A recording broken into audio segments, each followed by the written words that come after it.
Assalamu alaikum, my dear friends, and may the boundless peace, mercy, and profound tranquility of the Almighty fill your hearts today and always. A child takes his first breath in a world he did not build.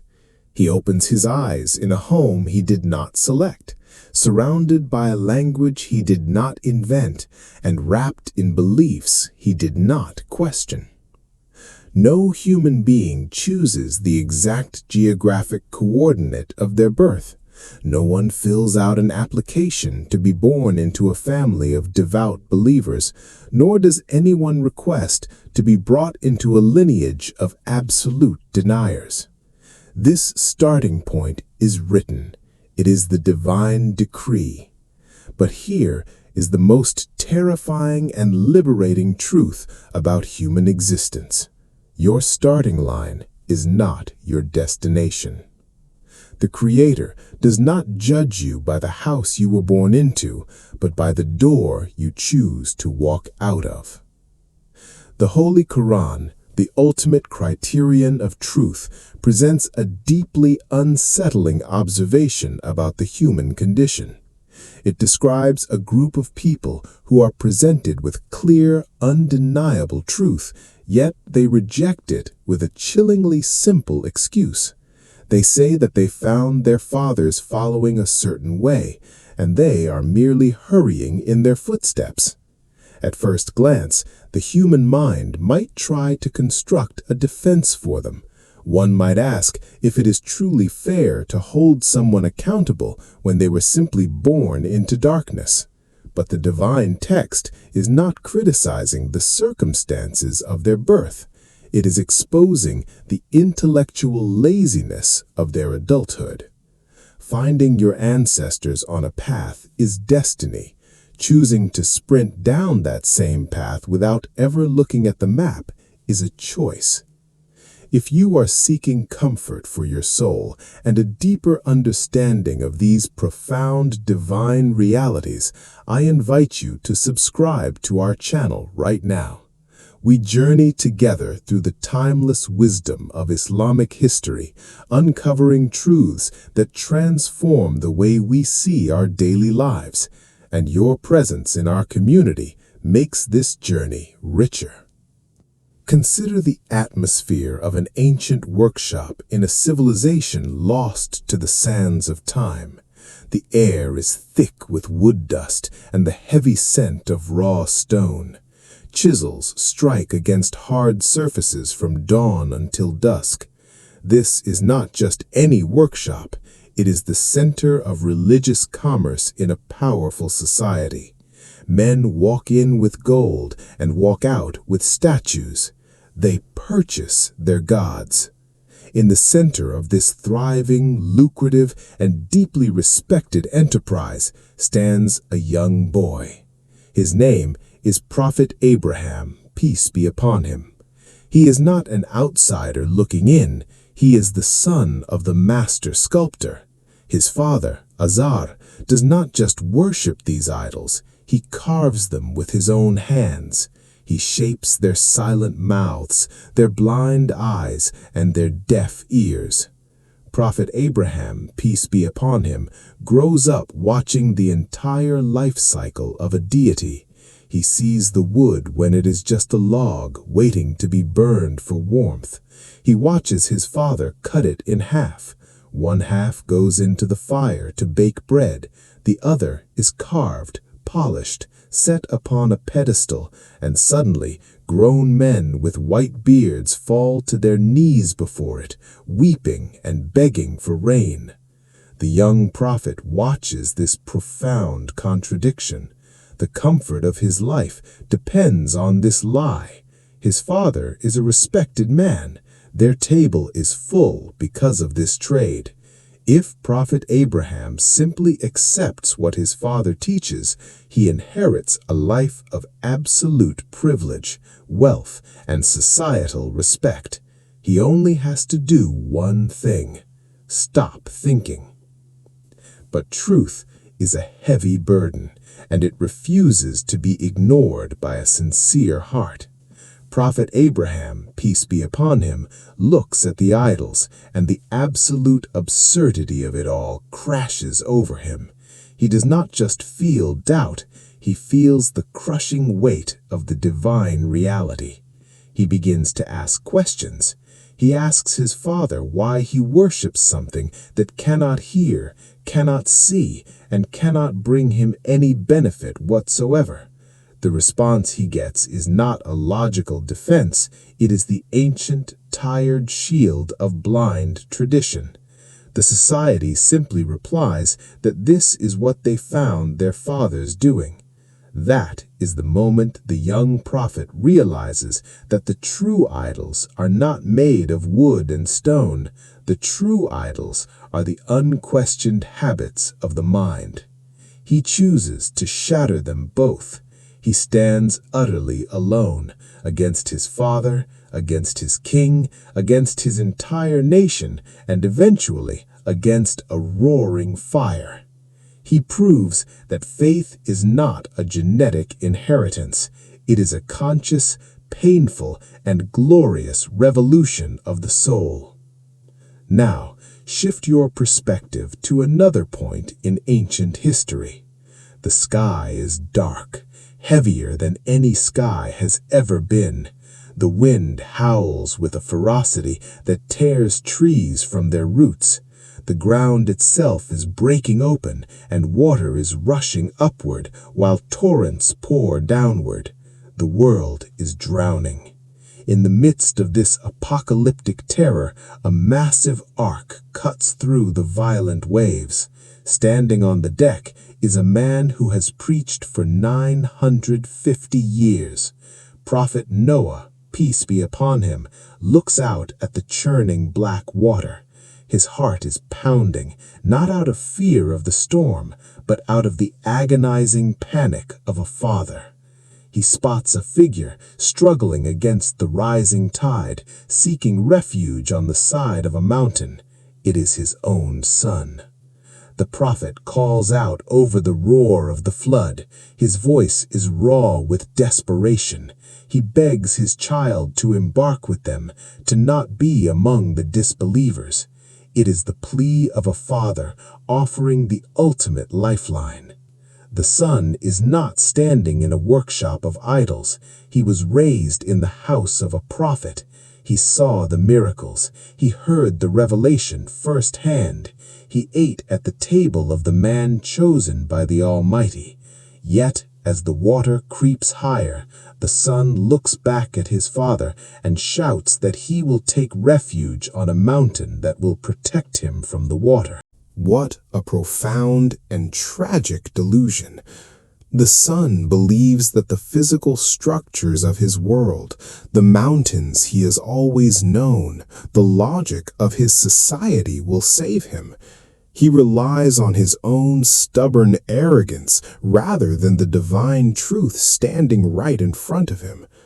Prophet Noah, peace be upon him, weeps as he tells his son that there is no protector today from the decree of the Almighty except for whom he gives mercy. And then a massive, terrifying wave crashes between them. The conversation ends forever. The son is swallowed by the dark water. Bloodline meant absolutely nothing. Being the son of a prophet did not guarantee a single ounce of salvation. The ultimate justice of Allah, Al-Adl, the just, dictates that every soul must carry its own weight. Faith cannot be transferred through the umbilical cord. Then we walk into the most opulent palace the ancient world has ever known. Gold lines the walls, silk drapes the windows, and the sheer scale of the architecture is designed to make a human being feel like an insect.